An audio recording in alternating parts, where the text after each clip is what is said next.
Vamos a volver a Romanos capítulo 3. Hermano Leiter casi predicó mi sermón, pero vamos a repasar varias cosas.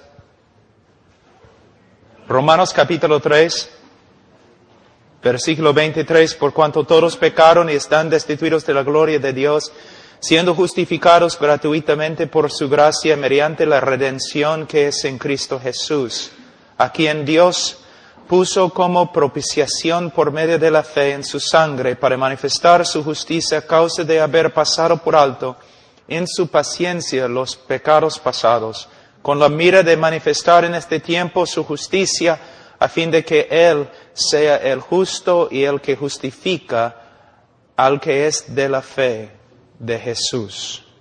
Oremos, hermanos. Padre, Tú sabes todo.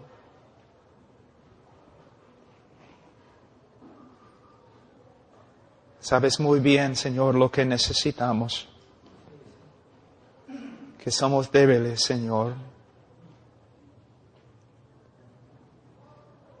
Y tenemos una necesidad, Señor, constante de Tu gracia y Tu misericordia, la ayuda del Espíritu Santo. Sin Ti nada podamos hacer. Señor, habla a través de este texto, a través de Tu palabra. En el nombre de Cristo Jesús. Amén. En mi prédica anterior, nosotros hablamos de cómo hemos reducido el Evangelio a algunos pasos evangélicos, se puede decir. Primeramente preguntamos, ¿sabes que eres pecador? Si la persona dice sí, entonces ¿quieres ir al cielo? Si la persona dice sí, ¿quieres hacer tu decisión? ¿Quieres repetir esta oración para recibir a Cristo? Bueno, vamos a ver, vamos a estudiar cuidadosamente estas ideas usando Romanos capítulo 3, 23 a 26. Y vamos a empezar con Romanos 23. Por cuanto todos pecaron. Por cuanto todos pecaron. Es un versículo que los niños aprenden, ¿no? De memoria. Entonces, Pablo, somos pastores. ¿Por qué vamos a estudiar este texto? Hermanos, sabemos que la Biblia dice, por cuanto todos pecaron. Pero ¿qué significa? ¿Qué significa? Se puede pasar una vida entera tratando de profundizar Romanos 3, 23.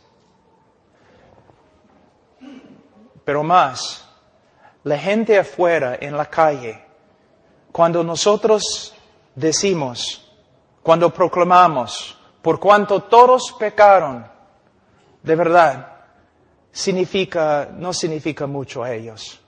Vivimos en una cultura hundida en el pecado, ¿no es cierto? El pecado es una parte de la vida, es una parte de la cultura, es una parte de las bromas. Usamos el pecado para vender cosas en el mercado. Los kioscos donde hay los periódicos, ¿no? Todo pecado.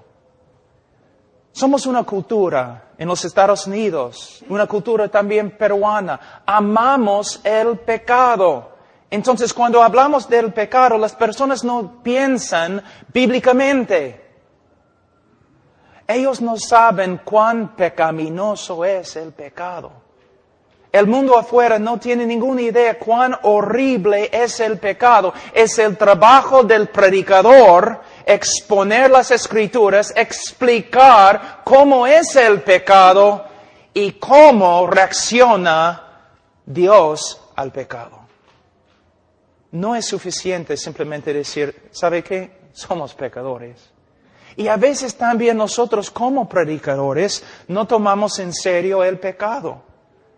A veces yo no observo a las personas cuando están practicando evangelismo. Y a veces, para ser amables, ellos dicen, ¿sabes qué? ¿No? Todos nosotros somos pecadores. Así, ligeramente. Mi mamá justo falleció de cáncer. Imagínense el médico cuando tiene que decir a mi mamá, señora, tienes cáncer.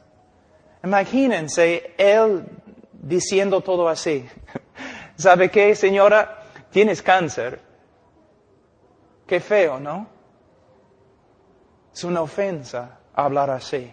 De la misma forma, cuando nosotros como predicadores, cuando predicamos el Evangelio, nosotros tenemos que hablar del pecado, pero tenemos que saber cómo es el pecado ante un Dios santo. Pero para saber cómo es el pecado ante Dios, tenemos que conocer quién es Dios. Otra pregunta. ¿Cuántos meses has pasado solamente estudiando los atributos de Dios? ¿Cuántos años te has dedicado a estudiar solamente los atributos de Dios? Aún en las conferencias que tenemos, ¿no? Somos muy pragmáticos. Quiero saber cómo evangelizar. Quiero saber cómo hacer crecer una iglesia. Quiero saber cómo hacer esto. ¿Quién quiere conocer a Dios? Nosotros a veces, los evangélicos, funcionamos más como hombres de negocio que profetas. ¿Conoces a Dios?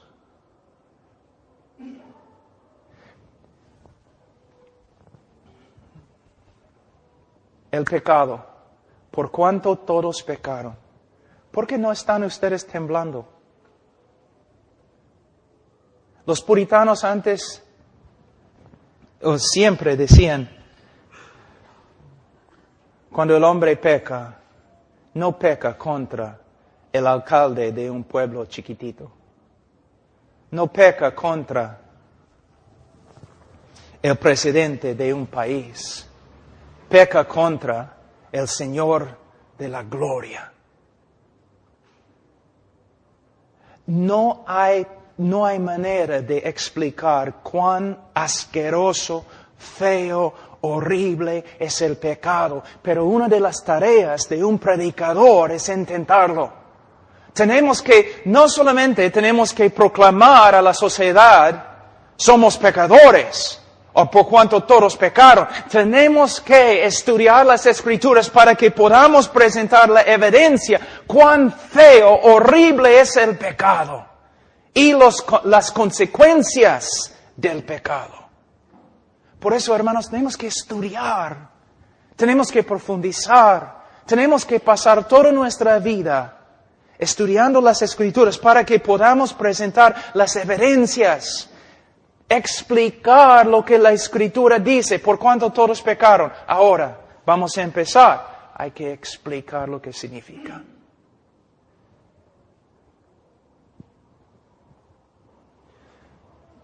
Vamos a decir que hay un médico y tiene un paciente que él sabe que no va a escuchar nada. El médico sabe que este hombre no me va a escuchar.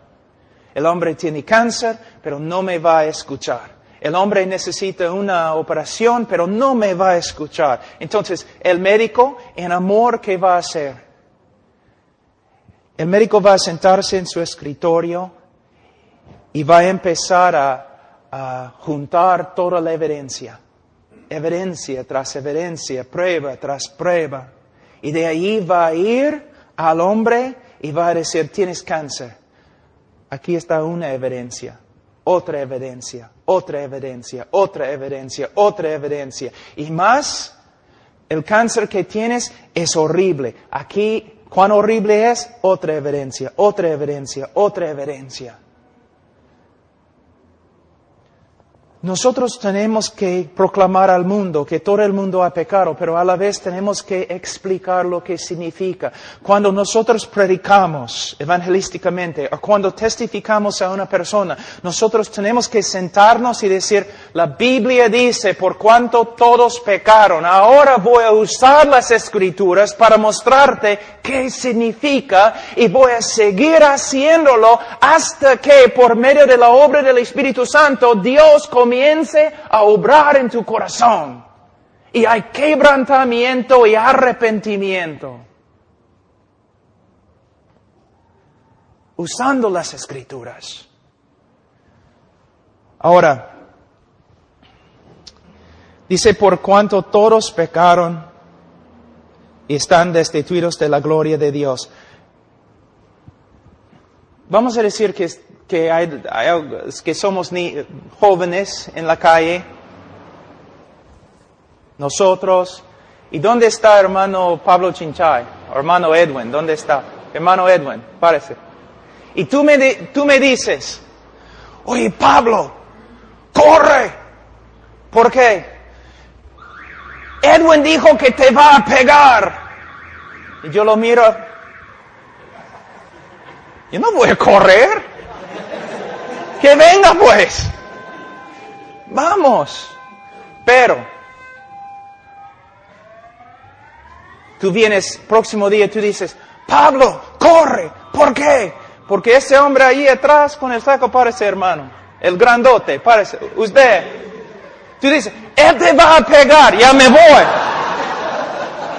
Ya me voy. Es otra cosa. Si él se acerca a mí, oye, métete en mi bolsillo. No. Él es otra cosa. Gracias, hermano.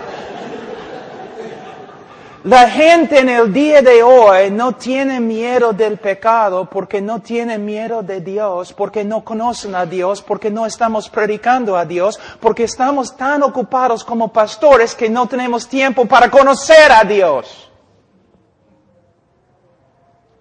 La tarea principal de un pastor es conocer a Dios.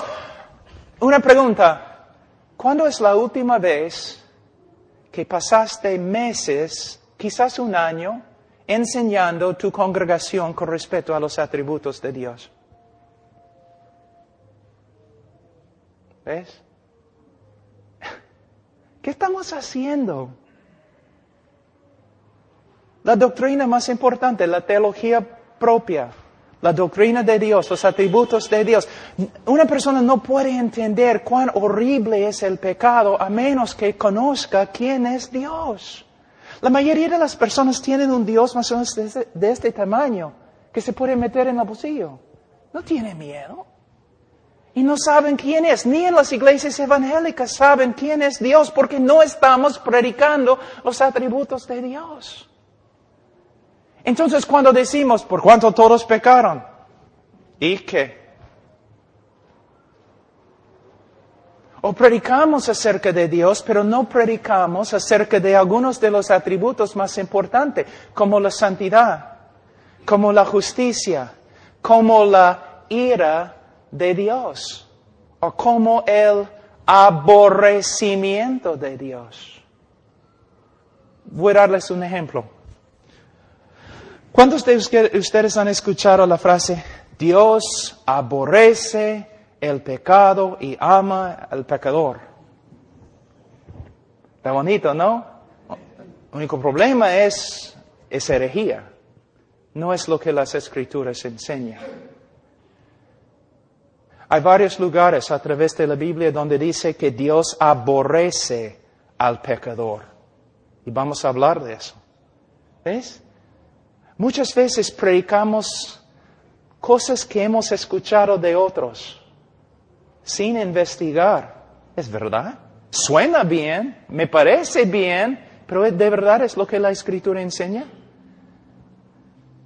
Voy a darles un ejemplo. Vamos a Salmos, capítulo 5, un ratito.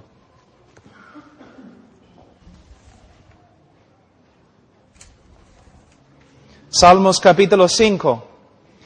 Versículo 5, los insensatos no estarán delante de tus ojos, aborreces a todos los que hacen iniquidad. ¿Dice que Dios aborrece la iniquidad? No. Dice que Dios aborrece a todos los que hacen la iniquidad. Pero tú me dices, pero Pastor Pablo, Juan 3:16 está en la Biblia. Sí, está en la Biblia, también Salmos 5:5. Muchas veces decimos un montón de cosas acerca de Dios que no son bíblicas. Cuando hablamos del pecado, también tenemos que hablar de Dios. ¿Quién es Dios? ¿Cómo reacciona Dios al pecado? La mayoría de las personas piensan que Dios es un Jesucito o que es un abuelo viejo, tonto, o que es como Papá Noel. No es Jehová. Él da vida, Él mata. Él salva, Él juzga. Él ama, Él aborrece. Él es maravilloso, Él es terrible. No es un león domesticado. Es Dios. Una pregunta, ¿cuántas cosas enseñas simplemente porque otra persona te ha enseñado? ¿Y cuántas cosas enseñas porque es lo que se encuentra en la Escritura? Y aún en nuestros estudios, ¿cuántas cosas en la Biblia interpretamos por medio de la psicología? 98% de la consejería bíblica es nada más que psicología bautizada. Proviene de Freud, Rogers y Skinner, 3 hombres que aborrecían el cristianismo. Pero pastor, tenemos que usar la verdad que ellos tenían. No tenían verdad, y puedo probarlo. Entonces muchas veces nosotros, cuando hablamos de Dios o hablamos del pecado, hablamos a través de la influencia de la psicología en vez de a través de las Escrituras. Les voy a dar un ejemplo. Debemos amar a nuestro prójimo como. De este texto, ¿sabe lo que muchos enseñan? El cristiano tiene que amarse a sí mismo primero, porque si no, no puede amar a otro. Esa es una herejía tan grande de la psicología. Es horrible. Pero es lo que enseñamos. ¿Por qué? Porque no estamos enseñando la Biblia. Hermanos, mira, los hombres de Dios tienen que estudiar las Escrituras. Es su tarea principal. Pero la mayoría de los pastores, porque están tan ocupados, ¿qué hacen? Se levantan en la mañana, oran algunos minutitos ahí, quizás leen 10 minutos si pueden y salen para trabajar. Hay que hacer cosas. Vamos a una conferencia porque nos van a enseñar cómo evangelizar. Vamos a otra conferencia porque nos van a enseñar cómo hacer esto o cómo hacer esto. Pero ¿qué pasa con las conferencias? Vamos a aprender quién es Dios. Vamos a aprender cómo son los atributos de Dios. ¿Qué significa su ira? ¿Qué significa su amor, su aborrecimiento, su justicia? Tenemos que usar un montón de métodos porque no hay poder, y no hay poder porque no estamos enseñando la verdad, y no estamos enseñando la verdad porque no tenemos tiempo para estudiar. Pero tenemos folletos que podemos usar. No estoy en contra de los folletos. Solamente somos pastores y predicadores, necesitamos más que folletos. Tenemos que tener un conocimiento de las Escrituras. Cuando hablamos del pecado, vamos a usar algunos versículos para ayudarnos. ¿Qué significa por cuanto todos pecaron? Según la Confesión Westminster y las confesiones bautistas, el pecado sucede cuando uno o un acto no se conforma exactamente a la persona y voluntad de Dios. Cuando un hombre hace algo que contradice lo que la Biblia enseña acerca del carácter de Dios o acerca de la voluntad de Dios, que es una expresión de su carácter. Y el pecado, ¿cuán horrible es el pecado? Voy a darles una ilustración de Gálatas. La Biblia dice que todos los hombres que no cumplen todo lo que se encuentra en las Escrituras, el hombre es bajo una maldición, ¿no es cierto?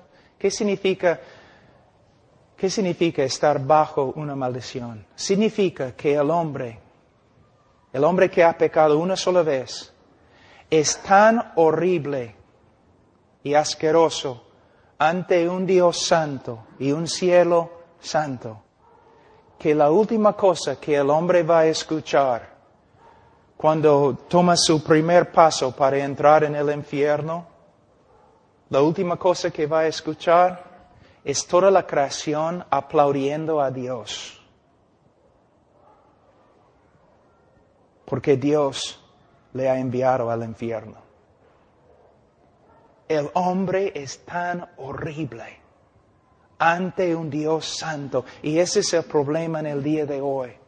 Mira este versículo acá.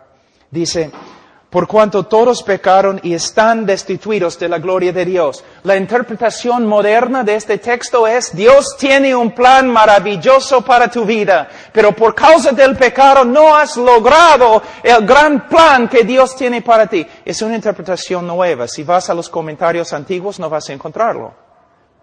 ¿Por qué usamos este método de interpretación? Tiene mucho que ver con la psicología. El hombre es todo. Dios tiene un plan para el hombre. No es lo que significa. En el contexto de Romanos capítulo 1 y también en los comentarios antiguos, lo que significa es esto. El hombre fue hecho con un solo propósito.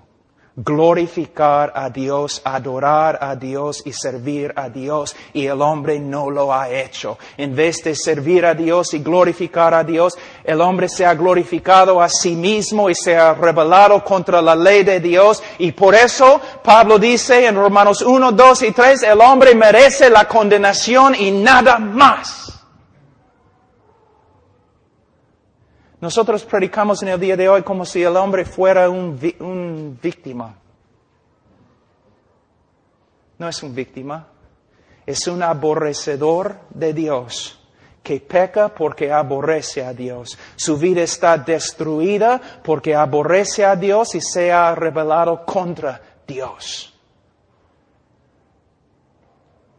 El hombre tiene que escuchar de las Escrituras qué significa ser pecador. Vamos a ver algunos textos empezando en el libro de Génesis. Génesis capítulo 6.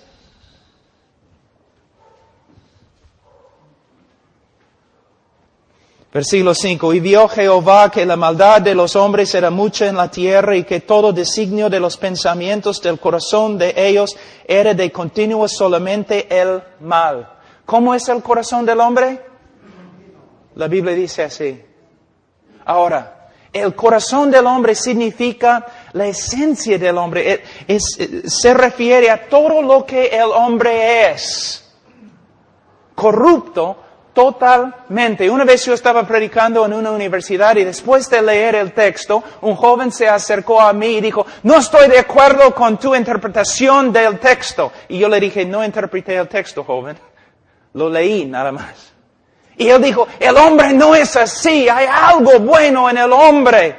Yo le dije, joven, si yo pudiera sacar tu corazón y yo pudiera poner tu corazón en un DVD o una película, un video, si yo pudiera dar el video esta noche de todo lo que tú has pensado toda tu vida, joven, tú correrías de esta universidad y nunca regresarías porque tú has pensado cosas tan perversas que ni puedes compartirlas con tus mejores amigos.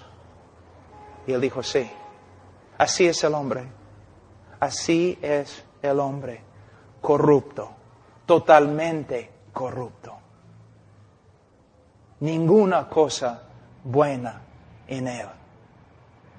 Lo que se llama la doctrina de la depravidad humana. La Biblia no enseña que el hombre es 50% malo, o 95%, sino 100% corrupto. Ahora vamos a otro texto. Génesis, capítulo 8, 21. Y percibió Jehová olor grato y dijo Jehová en su corazón, no volveré más a maldecir la tierra por causa del hombre, porque el intento del corazón del hombre es malo desde su juventud. Esta palabra en hebreo puede significar desde su niñez, desde sus años más tempranos. ¿Hay que enseñar a un niño a pecar? ¿Hay que enseñarle a mentir? ¿Hay que enseñarle a ser egoísta?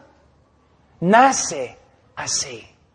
Un teólogo ha dicho, usando la ilustración, la siguiente ilustración. Vamos a decir que tienes un niño de 18 meses en tus brazos. Y el niño ve tu reloj y quiere agarrar tu reloj. Y tú dices, no. ¿Qué hace el niño? Comienza a moverse, ¿no? Gritando, llorando. Él quiere de nuevo tocar tu reloj y tú dices, no. Comienza a gritar más, a llorar, a moverse. El teólogo dijo, si describimos este evento bíblicamente, podemos decir, si este niño, si este bebé tuviera la fuerza de un joven de 18 años, mataría a su papá, le quitaría el reloj y saldría del cuarto sin sentir culpa. Uno de los problemas en el día de hoy, por causa de la psicología, y mayormente la psicología cristiana, que no es cristiana, pastores y predicadores no más piensan que el hombre es tan malo como la Escritura dice. Pero así es, el hombre es. Vamos a Isaías 64.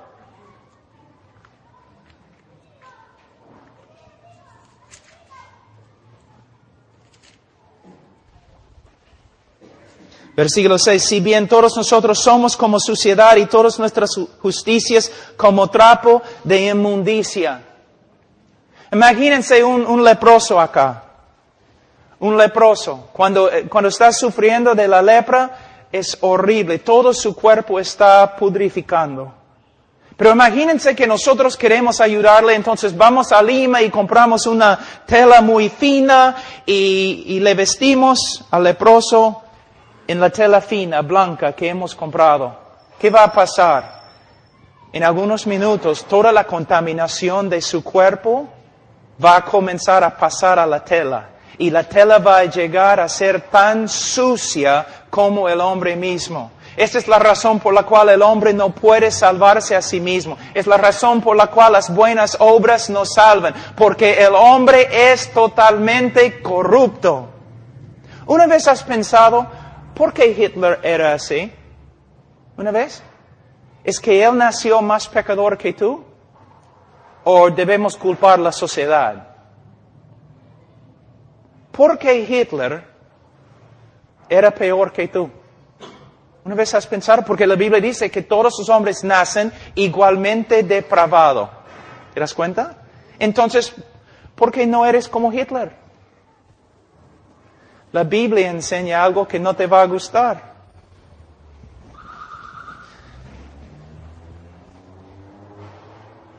Si no fuera por la gracia común de Dios obrando en el mundo, tú serías peor que Hitler. Cada hombre en la tierra sería peor que Hitler. Aún Hitler fue restringido en su maldad por medio de la gracia de Dios. El asunto es cada uno de nosotros, mis hijos también, cada uno de nosotros sería tan horrible, más horrible que Hitler si no fuera por la gracia de Dios restringiendo nuestra maldad. Es como Dios, para preservar el mundo, para que pueda hacer una obra de salvación, para preservar el mundo, Dios ha restringido toda la maldad de toda la humanidad con su gracia común. De vez en cuando, según sus propósitos, como con Faraón, Dios quita su gracia y permite que uno salga como Hitler. Pero lo que tienes que entender y lo que todos los que escuchan tus prédicas tienen que entender es el hombre. Hitler es un ejemplo perfecto de cada uno de nosotros. Cuando ves un loco en la calle, es un ejemplo de cada uno de nosotros. Cuando ves un drogadicto que está matando a todo el mundo, es un ejemplo de todos nosotros. Mira, tengo una pregunta, o bueno, no es una pregunta aquí porque hay tantas nubes, pero cuando estás en la sierra, en la noche, ¿no? En la sierra, muy hermosa la noche. ¿Por qué? Las estrellas. Están por todos lados, ¿no es cierto? Pero tengo una pregunta. Mediodía, ¿dónde están las estrellas? ¿A dónde se fueron? ¿Dios las metió en una bolsa?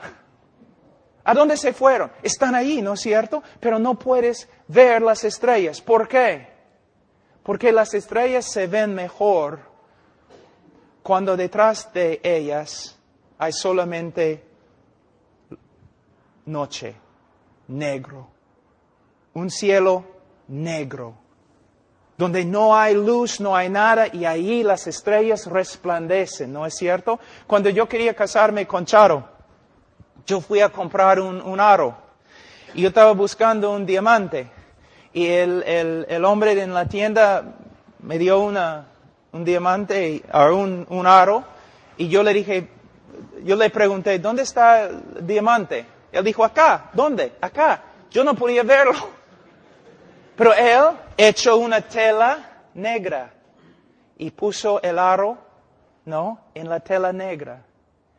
Y de ahí yo podía ver diamante.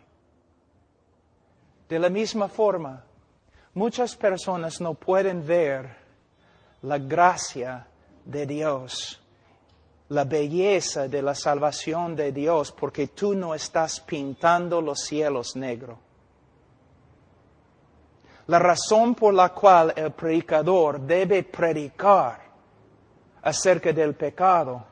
¿Por qué? Cuando tenemos un trasfondo negro del pecado del hombre, allí, de esta escena, resplandece la gracia de Dios como las estrellas en la noche. Y nosotros no estamos demostrando amor o compasión ni nada cuando no predicamos acerca del pecado del hombre. Mira, voy a mostrarles algo en Romanos capítulo 3. Romanos capítulo 3.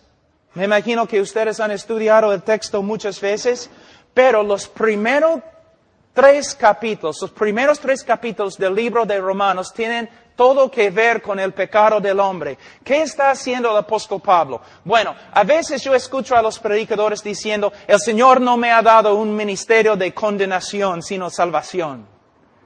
Están malinterpretando lo que Pablo dijo, porque en los primeros 3 capítulos de Romanos, Pablo tiene un solo propósito, condenar todo el mundo. ¿Te das cuenta? Antes que escriba Pablo acerca de la salvación en Cristo, antes él pinta un cuadro horrible acerca del hombre. Y termina en versículo 10 de capítulo 3, como está escrito, no hay justo ni aun uno, no hay quien entienda, no hay quien busque a Dios, no hay quien haga lo bueno. Y termina diciendo en versículo 19, pero sabemos que todo lo que la ley dice, lo dice a los que están bajo la ley, para que toda boca se cierre y todo el mundo quede bajo el juicio de Dios. Pablo estaba escribiendo con un solo propósito. Él quería capturar al hombre, encerrar el hombre, encarcelar el hombre. De una forma para que el hombre no pueda escapar. No puede escapar. Cuando nosotros evangelizamos o predicamos diciendo, ¿sabe que eres pecador? Ese es solamente el comienzo del trabajo.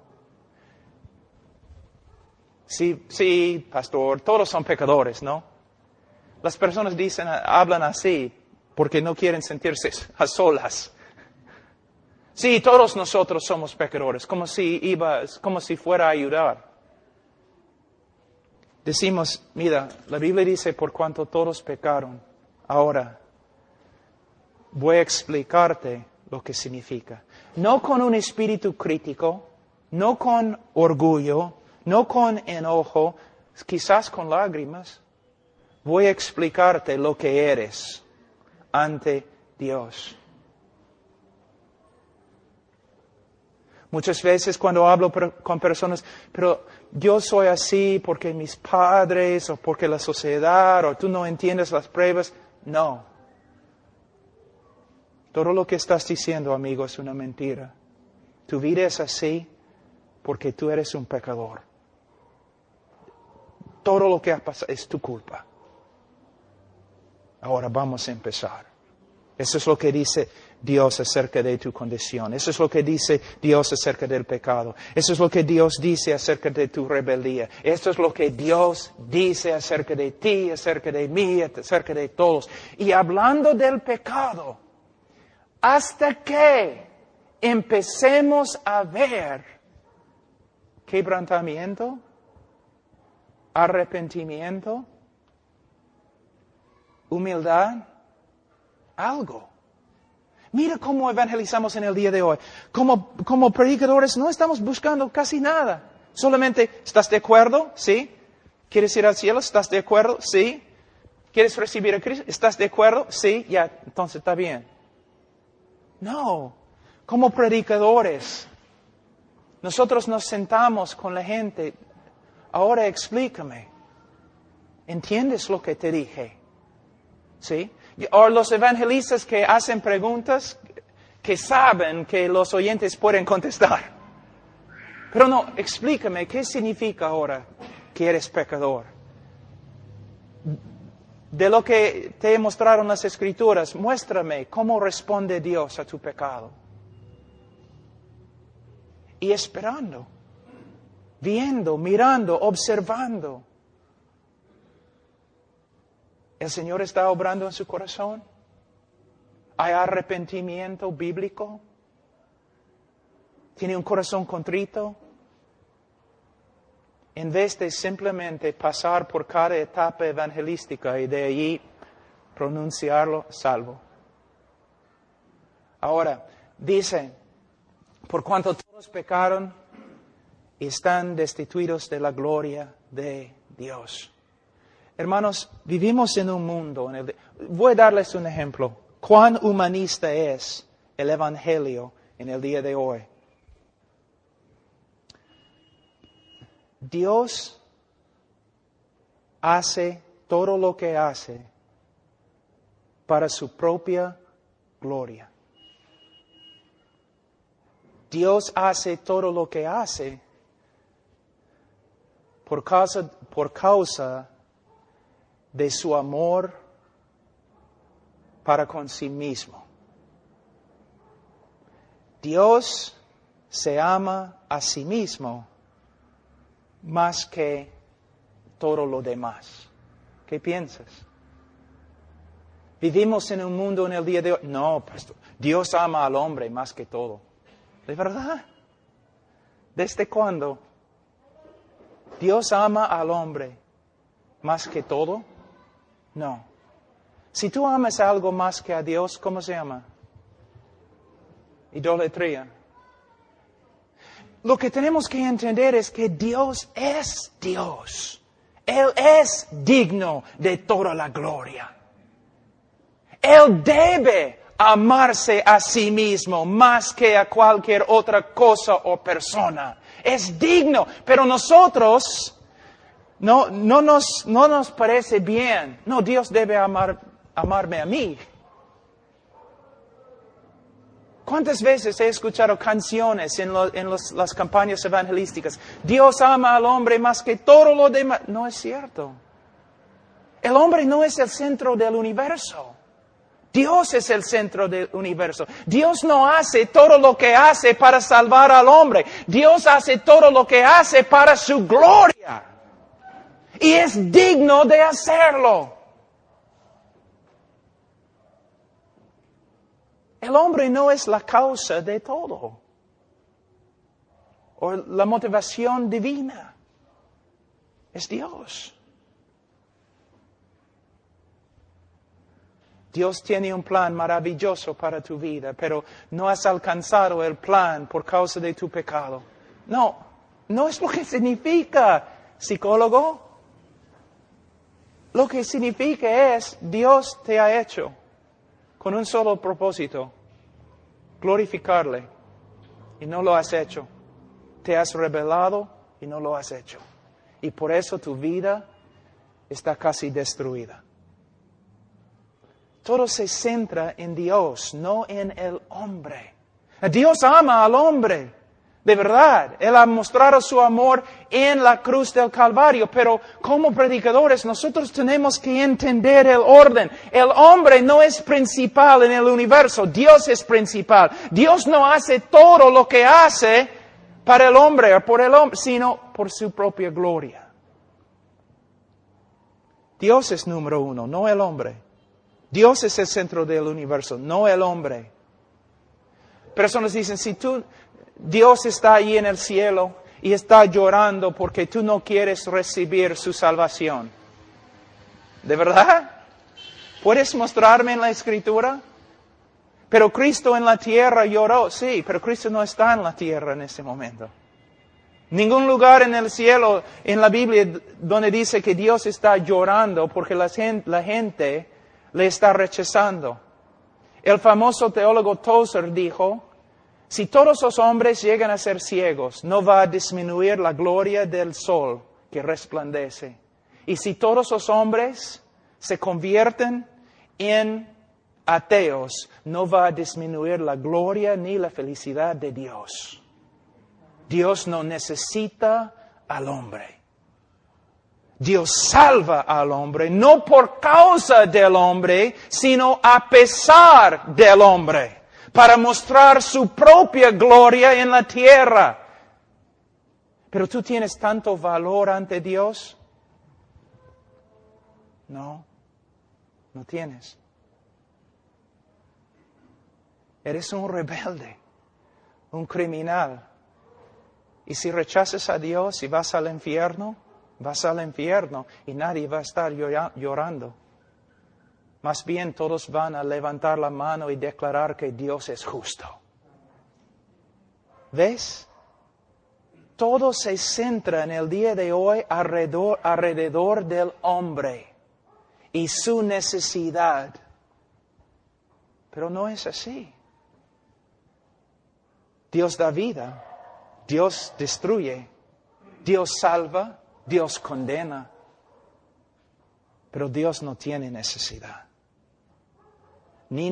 Tampoco necesita el amor del hombre.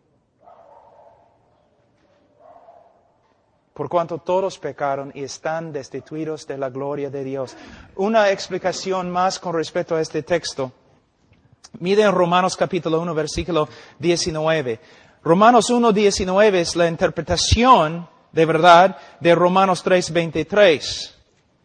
Por cuanto todos pecaron y están destituidos de la gloria de Dios. ¿Qué significa estar destituido de la gloria de Dios? Versículo 19. Porque lo que de Dios se conoce, les es manifiesto, pues Dios se lo manifestó, porque las cosas invisibles de Él, su eterno poder y deidad, se hacen claramente invisibles. Versículo 21. Pues habiendo conocido a Dios, no le glorificaron como a Dios, ni le dieron gracias, sino que se envanecieron en sus razonamientos y su necio corazón fue tenebrecido. Es el significado de Romanos 3, 23, cuando dice, por cuanto todos pecaron y están destituidos de la gloria de Dios. ¿Qué significa estar destituido de la gloria de Dios? Fuimos creados para su gloria, Él merece nuestra alabanza y adoración, pero nosotros nos hemos rebelado contra Él y no hemos realizado el propósito que tenemos, vivir para la gloria de Dios. Tú dices, ¿cuál es la diferencia entre la interpretación histórica y la interpretación moderna? Bastante. La interpretación histórica, todo se centra en Dios y su gloria. la interpretación moderna, todo tiene que ver con el bienestar y el propósito del hombre. Ahora, dice, vamos a Romanos 3, 23. Versículo 23, por cuanto todos pecaron y están destituidos de la gloria de Dios, siendo justificados. ¿Qué significa siendo justificados? Es muy importante. Muchas personas a veces piensan, bueno, ser justificado significa que Dios nos ha perdonado. No. La Iglesia Católica dice que la doctrina de la justificación significa que Dios nos da gracia por medio de los sacramentos. Dios nos da gracia y por medio de la gracia podemos vivir una vida santa ante Él y por medio de la vida santa y las buenas obras Dios nos salva. No. La justificación en las Escrituras es una declaración legal.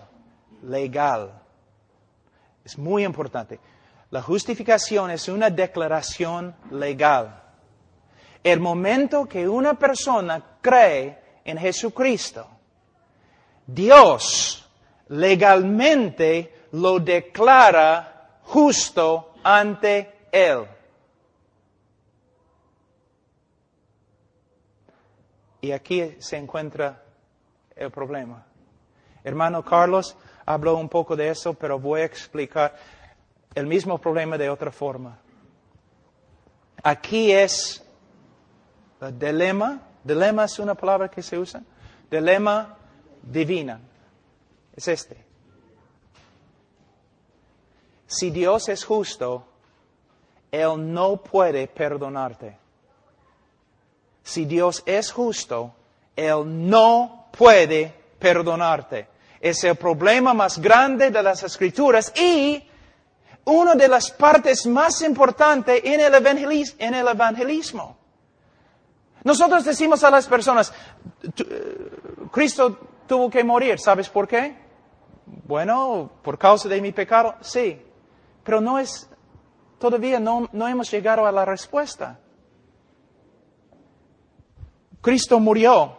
¿Por qué? Por causa de nuestro pecado. Sí, pero ¿por qué fue necesario que muriese por nuestro pecado? Es por causa de ese problema acá. Si Dios es justo, Él no puede perdonarte. Porque si Él perdona a los injustos, Él llega a ser más injusto que ellos. Es el problema más grande. Es la razón por la cual toda la Biblia fue escrita. Es la razón detrás del Evangelio, pero muchos cristianos nunca han escuchado de tal cosa. ¿Te das cuenta? Es quizás la parte más clave del Evangelio y casi nadie habla de eso en el día de hoy. Antes, los bautistas cada vez que predicaron el Evangelio hablaron de esto. En el día de hoy ni han escuchado. Porque Cristo tuvo que morir. Porque si Dios es justo, Él no puede perdonar. Como el hermano te dio esta mañana un ejemplo de un juez. Un juez, no, una persona mata a toda tu familia, tú capturas la persona, llevas la persona a la policía lleva la persona, el criminal, al juez, y el juez mira y dice, ¿sabe qué? Yo soy un juez de amor, por eso te perdono. Tú vas a gritar, no, yo demando justicia. Tú vas a escribir los periódicos diciendo, mira, hay un juez que es peor que los asesinos que él perdona. ¿Te das cuenta? Un juez tiene que hacer justicia. Si Dios es el juez de toda la tierra y nosotros somos corruptos y viles, si hemos quebrantado cada ley que Dios ha dado, Él no puede perdonarnos. Hay una cosa que se llama justicia y la justicia tiene que satisfacerse. ¿Te das cuenta? Tiene que ser satisfecha. Ahora, pero ustedes tienen que entender algo muy importante. Había una película, Los Crónicos de Narnia, el león, ¿cómo? Ropero y bueno, en Aslan, el león representa a Jesús. Y en la película, él tiene que morir por Edmund, que es un traidor. Y él dice algo en la película que no es correcto. Él dice, no podemos simplemente perdonar a Edmund o salvar a Edmund de la bruja que le había capturado, porque hay una ley más que aún yo tengo que obedecer. Lo que él está diciendo es que hay una ley de justicia. Edmund, el chico, ha pecado. Yo no puedo simplemente recibirlo de nuevo. Hay una ley de justicia que tengo que satisfacer antes que yo pueda recibirlo de nuevo. Pero en la película es herejía. ¿Por qué? Está diciendo que hay una ley más alta que Dios y Dios tiene que satisfacer la justicia, la ley de justicia que es más grande que Él antes que Él pueda actuar. No es cierto. La justicia que Dios tiene que satisfacer es su propia justicia. No una regla que Él tiene que cumplir que tiene más autoridad que Él. Dios no puede ser inconsistente. Por ahí. Mira, voy a darles un ejemplo. ¿Una vez has escuchado a un predicador diciendo esto? En vez de ser justo contigo, Dios ha demostrado su amor. ¿Sabe lo que están diciendo? El amor de Dios no es justo. En vez de ser justo contigo, Dios ha mostrado su amor. Está diciendo que el amor de Dios es injusto. No, Dios tiene que ser justo cuando manifiesta su amor. Él no puede pasar por alto la justicia. Su justicia demanda que mueras. Él tiene que satisfacer su propia justicia antes que pueda perdonarte. Eso es lo que significa la cruz. Pero me imagino que hay algunos de ustedes que nunca han escuchado tal cosa. Pero es de verdad el centro del Evangelio.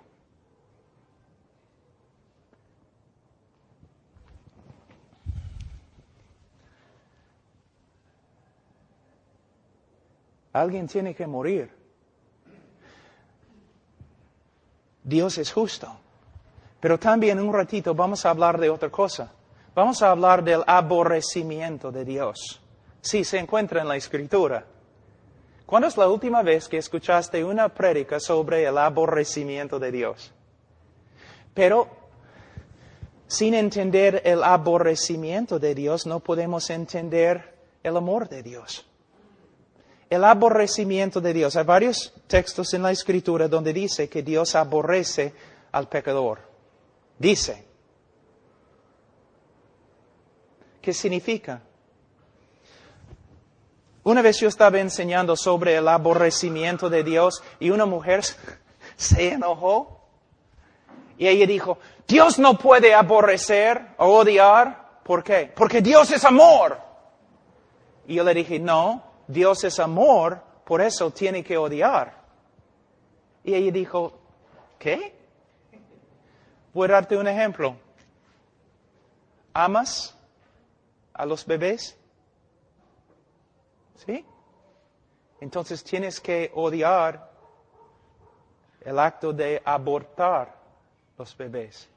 ¿Amas a los judíos? Entonces tienes que aborrecer el holocausto. ¿Te das cuenta? ¿Qué pensarías de una persona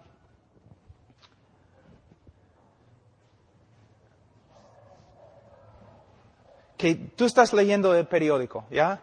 Y hay un hombre que ha violado como 15 niños.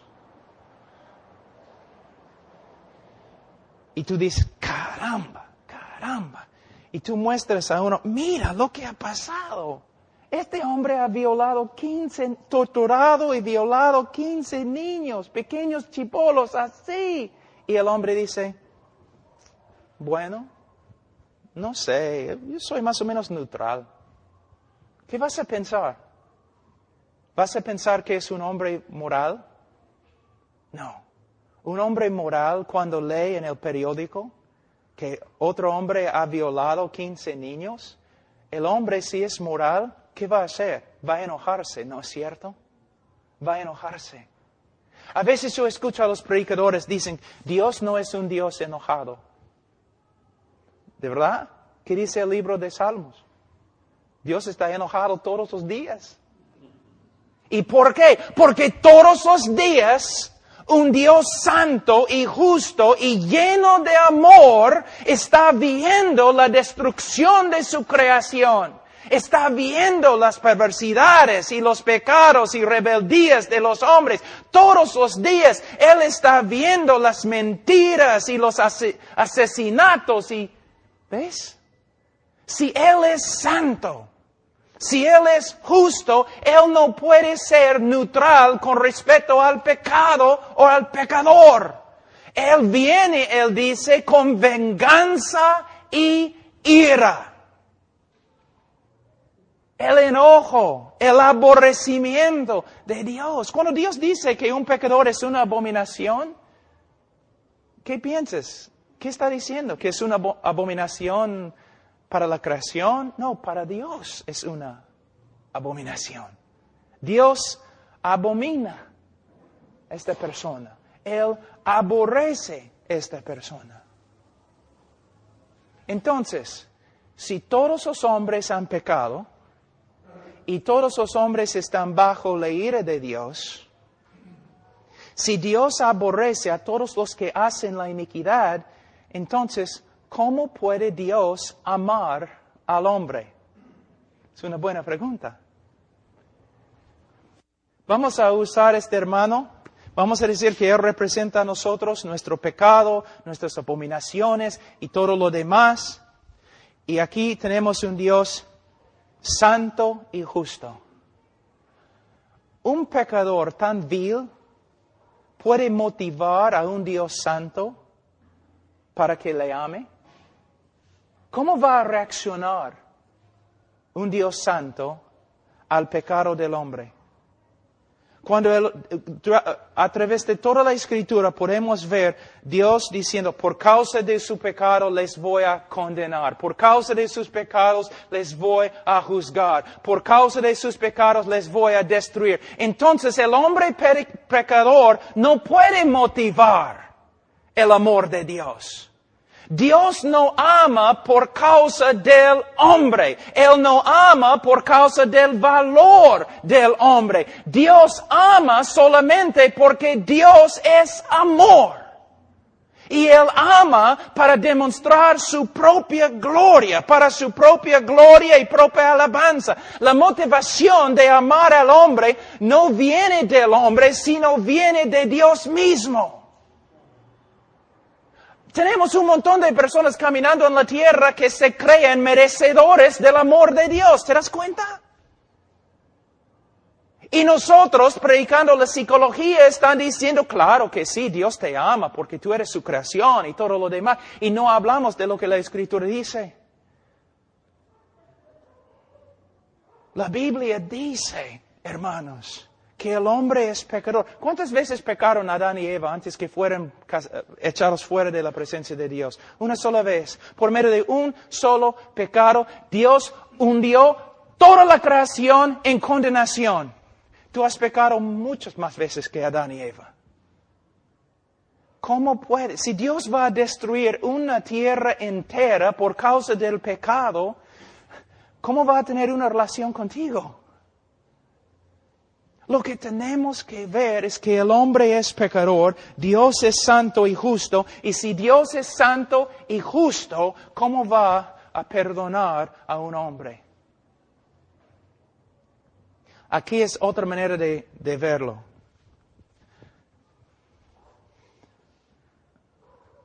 A través de las Escrituras escuchamos siempre acerca de la palabra longanimidad de Dios, que Él tiene la capacidad de sufrir nuestro pecado mucho tiempo.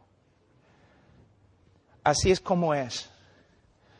Dios en su justicia, en su santidad, mira al hombre. Y la única reacción que Él puede tener es aborrecimiento y odio y enojo y ira. Pero por causa de su propia naturaleza y para su propia gloria, Dios puede actuar a favor de los objetos de su odio. Es como si, vamos a decir, la misericordia de Dios con una mano está restringiendo la ira de Dios y con otra mano está obrando para la salvación del hombre. Pero no por causa del hombre, sino a pesar del hombre. Pero un día la misericordia de Dios se va a retirar. Y lo único que va a quedar es la perfecta justicia de Dios contra el pecado del hombre. Lo que quiero que ustedes vean es que Dios actúa para salvar al hombre, no por causa del hombre, tampoco por causa del valor del hombre, sino por causa de su propio carácter. Él es amor. A veces, una vez yo estaba predicando y antes de predicar una mujer subió a la plataforma y ella cantó una canción. No entiendo por qué Dios me ama. Y dice, yo tengo la respuesta. Él te amó porque Él es amor y no tenía nada que ver contigo. ¿Qué vio Dios en mí? Absolutamente nada. Solo pecado, rebeldía, aborrecimiento, perversidad. ¿Debo seguir? O la canción, no entiendo por qué Dios, ¿cómo se dice en castellano? Dios nunca dejó de confiar en mí. Él nunca confió en ti. Él confió en sí mismo y su poder de cambiarte. Dios, sí, cuando vemos cuán horrible es el hombre, cuando el hombre llega a ser menos y menos y menos y menos, Dios llega a ser más y más y más y más. Cuando predicamos que el hombre es el centro del universo y Dios no va a estar feliz a menos que el hombre se salve, entonces el hombre es grande, Dios es pequeño. Cuando predicamos a los pecadores, pecador, eres pecador. Mereces el juicio de Dios. Mereces la ira de Dios. Pero Dios, en su amor, no un amor que tú has sacado de Él. No un amor por causa de ti o por causa de tu valor o por causa de tus atributos. No, un amor que proviene de Dios mismo. Entonces podemos empezar a ver cuán grande es el amor de Dios. Les voy a dar un ejemplo. No siempre, pero a veces es así. Mira, cuando un drogadicto, prostituta así, se convierte de verdad, ¿qué pasa? Muchas veces tiene un amor, pero cuando se convierte de verdad, porque muchos se dicen convertidos y no lo son. Pero cuando un drogadicto, un hombre que abajo, en un hueco y se convierte, muchas veces tiene un aprecio para la salvación de Dios, porque tiene una idea cómo era antes de su conversión. Pero lo que necesitamos comunicar a todo el mundo es que todo el mundo es igualito a drogadicto en el hueco, sino peor. Mi hijo tiene 6 años. Lo amo. Es aborrecedor de Dios. Mi hija tiene 2 meses. Aborrecedora de Dios. Mi hijo de 3 años. Aborrecedor de Dios. Tú dices, no, Jesús dijo que los niños vengan a Él. No es lo que significa el texto, hermano, por favor. La Biblia dice que mis hijos fueron nacidos en pecado, con corazones corruptos, muertos en su pecado. Los amo, de verdad, pero no puedo negar la realidad bíblica. Si Dios no hace una obra sobrenatural en el corazón de mis hijos, van a entrar en el infierno. Y cuando entran en el infierno, en el día de juicio, mi esposa y yo vamos a ponernos de pie, vamos a levantar la mano y vamos a decir, Dios fue justo con nuestros hijos. ¿De verdad?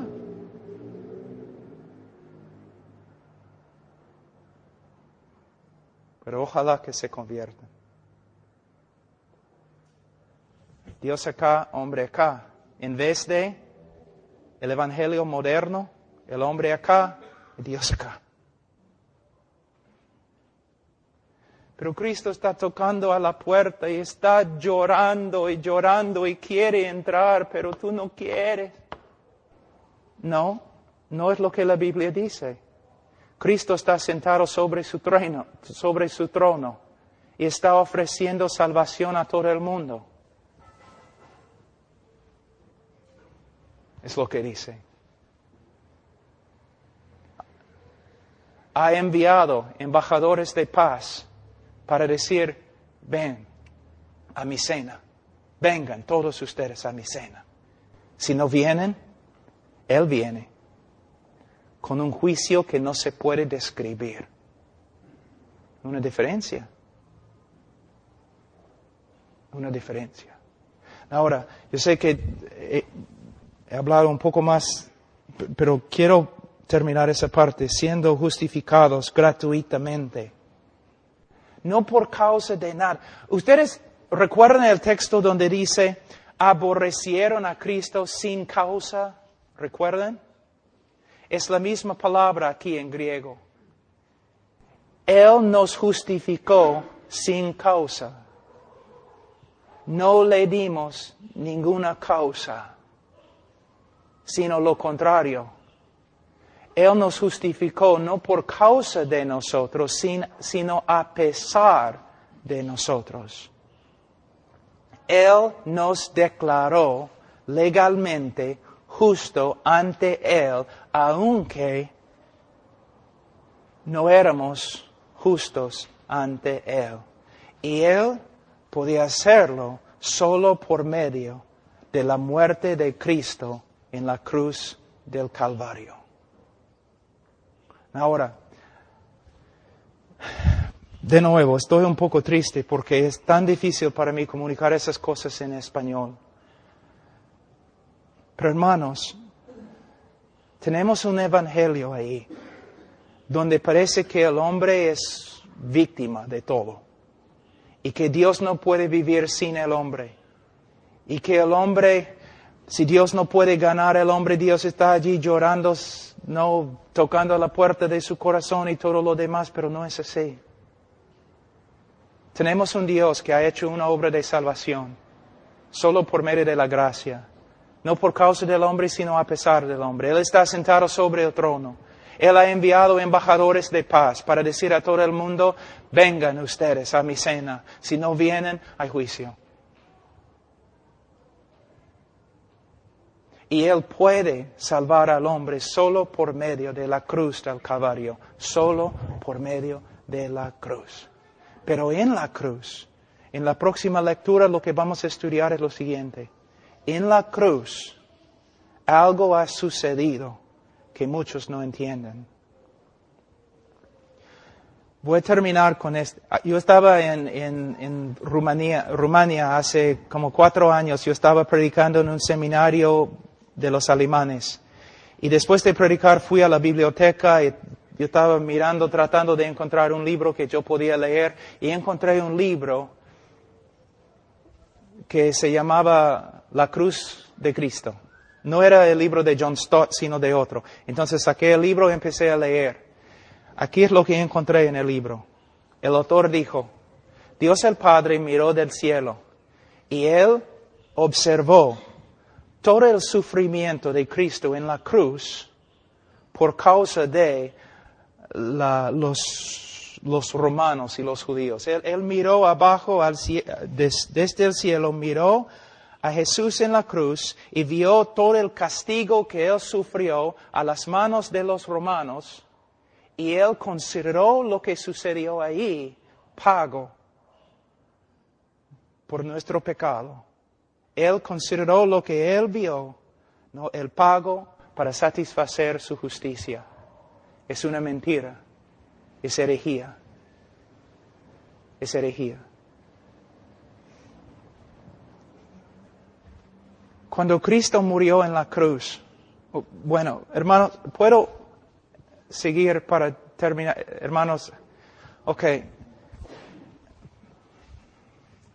Vamos primero a...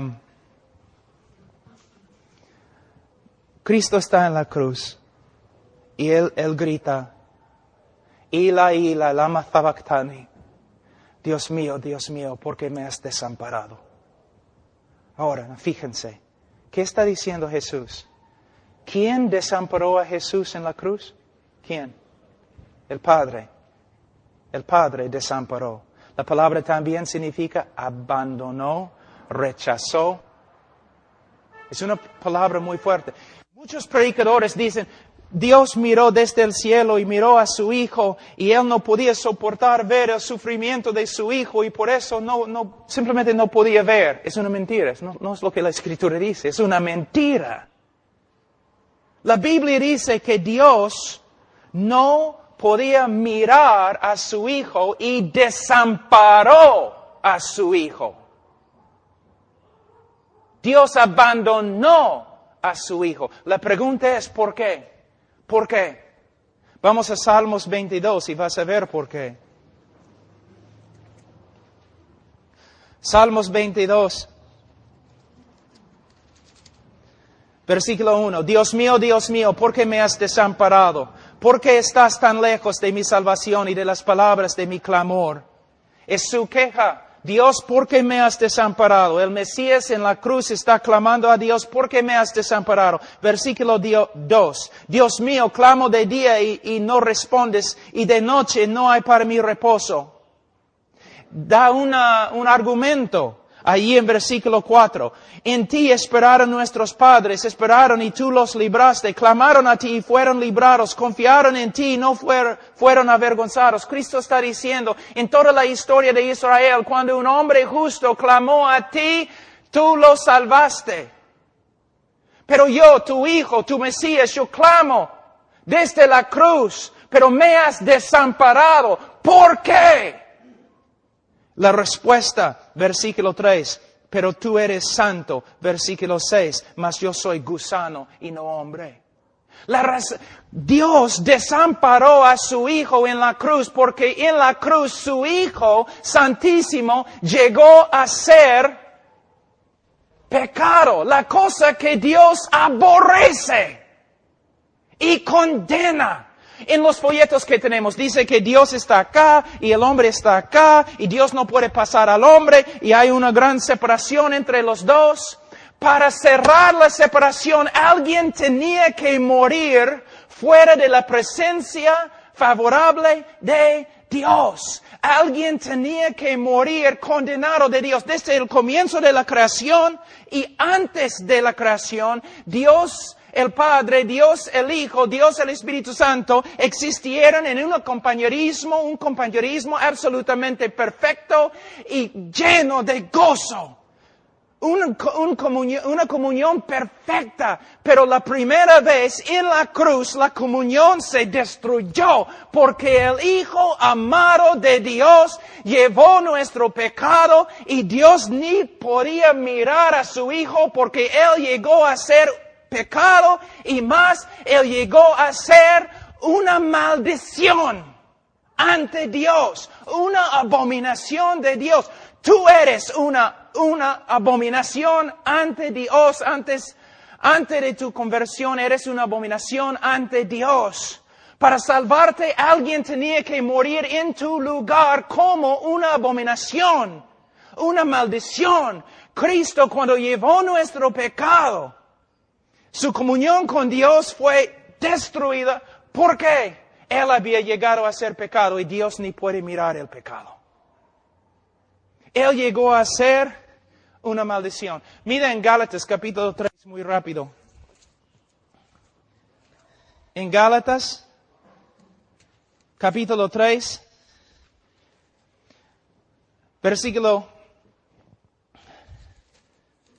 Gálatas capítulo 3, versículo 10, dice: porque todos los que dependen de las obras de la ley están bajo maldición, pues escrito está: maldito todo aquel que no permaneciere en todas las cosas escritas en el libro de la ley para hacerlas. Nosotros, ¿qué dice la Biblia secreta? Nosotros, malditos. Malditos ante Dios por causa de nuestro pecado. Pero ¿qué pasa? Versículo 13. Cristo nos redimió de la maldición de la ley, hecho por nosotros maldición. Cristo llevó nuestro pecado. Todo el aborrecimiento y enojo de Dios contra nosotros fue dirigido a Cristo. Como la serpiente en el desierto, como el cabrío. Los judíos salían, pusieron las manos sobre el cabrío, simbólicamente, ¿no? Pasando su pecado, el pecado del pueblo, sobre el cabrío. Un cabrío muere, el otro cabrío sale fuera de las puertas de la ciudad, cortado de la comunión con Dios y el pueblo de Dios. Salió al desierto para morir, para salvarte. Tú mereces pasar toda la eternidad fuera de la presencia favorable de Dios en el infierno. Para salvarte, alguien tiene que morir bajo la ira de Dios, cortado de la presencia favorable en tu lugar. Es lo que Jesús hizo. Y en la cruz, ¿qué pasó? Aquí es lo que tienes que entender. Escúchenme, pastores. Cristo está en el huerto, ¿no? En Getsemaní. Y dice, que pase esta copa de mí 3 veces. ¿Qué significa la copa? Yo he escuchado pastores diciendo, bueno, Él no quería ir a la cruz, o Él no quería sufrir los clavos, Él no quería sufrir los azotes, Él estaba temblando porque la cruz romana fue tan horrible. ¡No!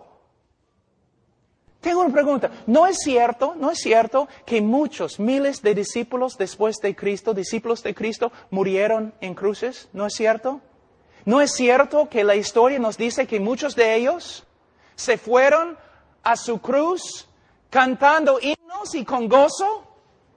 ¿Vas a decirme que los discípulos de Cristo tienen más coraje que Cristo mismo? ¿Que los discípulos de Cristo pueden sufrir los látigos romanos?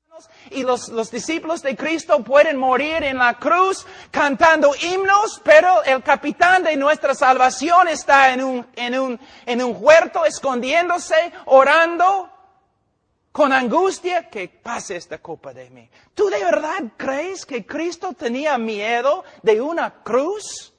¿De clavos? Pero es lo que predicamos, ¿no? Es un evangelio romántico, como los católicos. Cristo el mártir. Cristo no tenía miedo de los romanos, ni del látigo, ni de la corona. Estudia la Biblia con una concordancia, busca la palabra copa. Voy a resumir todo lo que los profetas dicen acerca de la copa de Jehová. Jehová básicamente diciendo, por causa de la iniquidad de las naciones, por causa de su rebeldía, yo voy a darles la copa de mi ira. Ellos van a tomar la copa y van a morir. Y en la cruz, Cristo no tenía miedo de clavos. Él sabía que en la cruz Él iba a llevar nuestro pecado, iba a estar separado de la presencia de su Padre y todo el enojo, todo el aborrecimiento, toda la ira de Dios que nosotros debemos sufrir por toda la eternidad en el infierno, Cristo iba a sufrir. ¿No has leído? Mas quiso quebrantarlo, Jehová quiso quebrantarlo.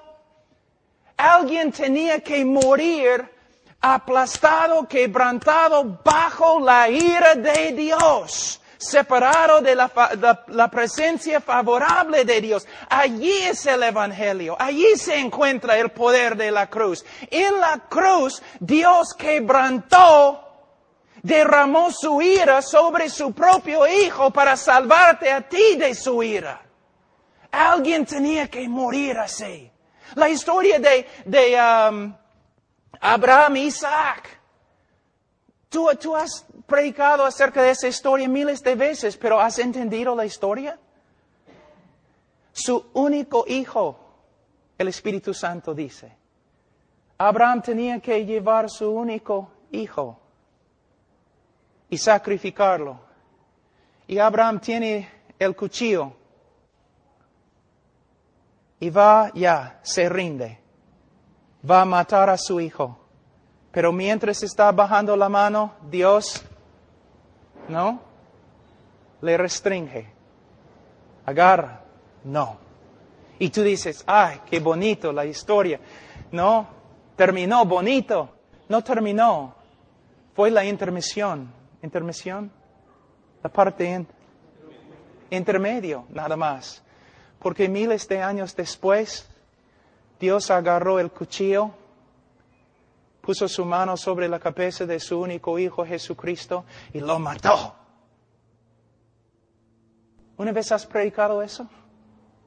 Sí, mayormente las personas en tu iglesia creen que Cristo murió mártir, que los romanos golpearon, pegaron a Jesús y siempre tú estás hablando de cómo los romanos golpearon a Jesús, cómo sufrió a las manos de los romanos, pero la iglesia no entiende, no somos salvos porque los romanos pegaron a Jesús, somos salvos porque en la cruz Él llevó nuestro pecado y toda la ira y castigo y justicia de Dios que nosotros merecemos. Todo eso cayó sobre su Hijo. Dios quebrantó a su propio Hijo. Y cuando su Hijo murió, Él satisfizo una vez para siempre la justicia de Dios.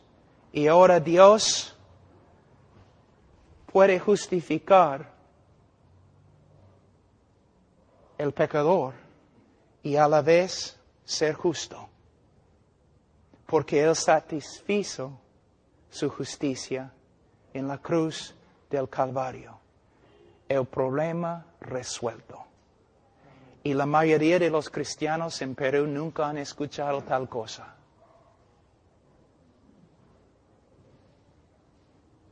Pero es el Evangelio. Ahora, mira lo que dice, una parte que todos dicen, ¿qué significa eso? Versículo 25, a quien Dios puso como propiciación por medio de la fe en su sangre para manifestar su justicia. ¿Por qué Dios tiene que manifestar su justicia? ¿Por qué Dios tiene que demostrar su justicia? A causa de haber pasado por alto en su paciencia los pecados pasados, con la mira de manifestar en este tiempo la justicia, su justicia, a fin de que Él sea el justo y el que justifica al que es de la fe de Jesús. Ahora, esta parte es tan importante.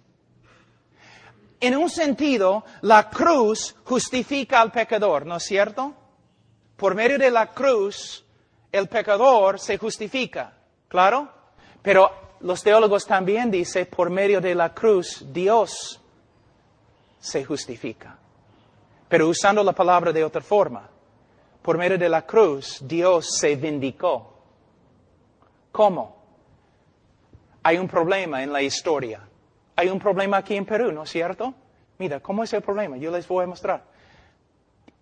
¿Cuál es la queja aquí en Perú y también en los Estados Unidos? En todo el mundo. Los sabios siempre han escrito libros sobre esto. Hay tanta maldad en el mundo y Dios no hace nada. ¿No es cierto?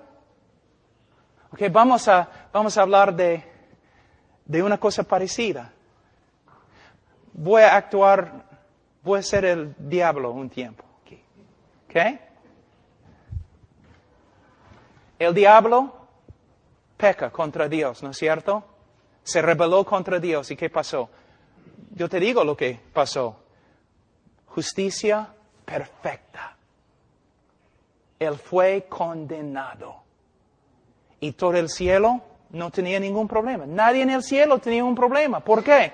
El hombre, esta criatura pecó contra Dios. Dios hizo justicia perfecta contra él. No hay ningún problema. Está bien. Es como debe ser. Pero vamos a la tierra. Adán peca contra Dios. Y Dios muestra misericordia. No muestra justicia. Tú dices, pero no, la caída de toda la creación. ¿Cómo puedes decir, Pablo, que no había justicia? No había perfecta justicia. Adán debería haber muerto sin posibilidades de salvación. ¿Satanás tiene posibilidades de salvación? ¿Cristo murió por Satanás? Perfecta justicia. Cuando Satanás cayó, cuando pecó, perfecta justicia fue hecha. Y todos glorificaron a Dios. Pero cuando Adán cayó, hay problemas. Aún el diluvio. Tú dices, ¿hay justicia? Noé debería haber muerto. Era pecador también. ¿O no has leído bien tu Biblia? Entonces, aquí está Satanás. Dios. Tengo una pregunta. ¿Has cambiado? ¿El juez de toda la tierra no hará justicia? Yo me rebelé contra ti. Justicia. Adán, ¿cómo puedes darle una promesa en Génesis 3:15? El protoevangelicum en latín. ¿Cómo puedes hacerlo? Dice que vas a enviar un Mesías. Él debe morir. Noé, el diluvio. Noé debería haber muerto. ¿Cómo puedes salvar a Noé? Israel, tu pueblo. Idólatras. Todos ellos merecen morir. Abraham, tu amigo. Oye, has bajado tu estándar, ¿no es cierto? Abraham, tu amigo, mintió. Y de verdad no te creó perfectamente. Y David, lo llamaste hijo. Toda la historia del mundo, acusación contra acusación, que Dios no es justo. ¿Por qué? Lo demás de la creación sabe más que nosotros. Dios no puede perdonar y ser justo a la vez. Porque un juez justo tiene que condenar al culpable. Pero hace 2000 años, Satanás llegó y dijo, ¿cómo puedes hacer una promesa de salvación a Adán? ¿Cómo puedes salvar a Noé? ¿Cómo puedes ser amigo con Abraham? ¿Cómo puedes llamar a David tu hijo? Y Dios respondió, yo puedo salvar a Adán. Y yo puedo salvar a Noé. Y yo puedo perdonar a Abraham. Y yo puedo hacer de David un hijo. Porque mi hijo ha muerto por todos ellos. Una vez para siempre Dios cerró la boca de todas las acusaciones contra él. Y él ahora puede justificar al impío. Él puede justificar el que ha violado toda su ley, porque en la cruz su Hijo murió por los pecadores y satisfizo la justicia contra ellos. Entonces ahora Dios es justo porque Cristo murió por los pecadores y puede justificarlos. ¿Entienden? ¿Pueden ver? La cruz no es una historia de un mártir. El dolor de la cruz no es lo que los romanos hicieron a Jesús. El dolor de la cruz es que el Padre desamparó a su propio Hijo y lo quebrantó bajo su propia ira. Y cuando lo hizo, satisfizo una vez para siempre la justicia.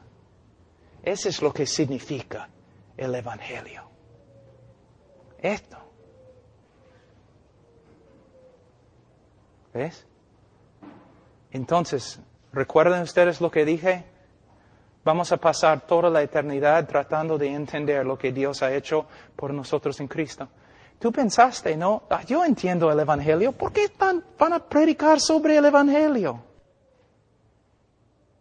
Nadie en este auditorio, incluso yo, entiende el Evangelio. Y es la tarea. Pero muchos de ustedes, yo entendí eso, ya es en ese folleto, ya es el Evangelio, ya está bien, no necesito estudiar más. No. Ese Pablo bien bravo, ¿no? Bien malo. Es que amo el Evangelio. Quiero ver la predicación verdadera del Evangelio, en vez de un Evangelio de forma reducida. Cuando regresamos vamos a hablar un poco más de Cristo como hombre elevado a la diestra de Dios. De ahí vamos a hablar de cómo invitamos a los hombres para que sean salvos. Oremos, hermano. Padre, te doy gracias, Señor. Ha sido bien largo y bien difícil. Señor, ayúdanos. Que sea solamente el comienzo de nuestro estudio de lo que sucedió en la cruz del Calvario. En el nombre de Cristo Jesús. Amén.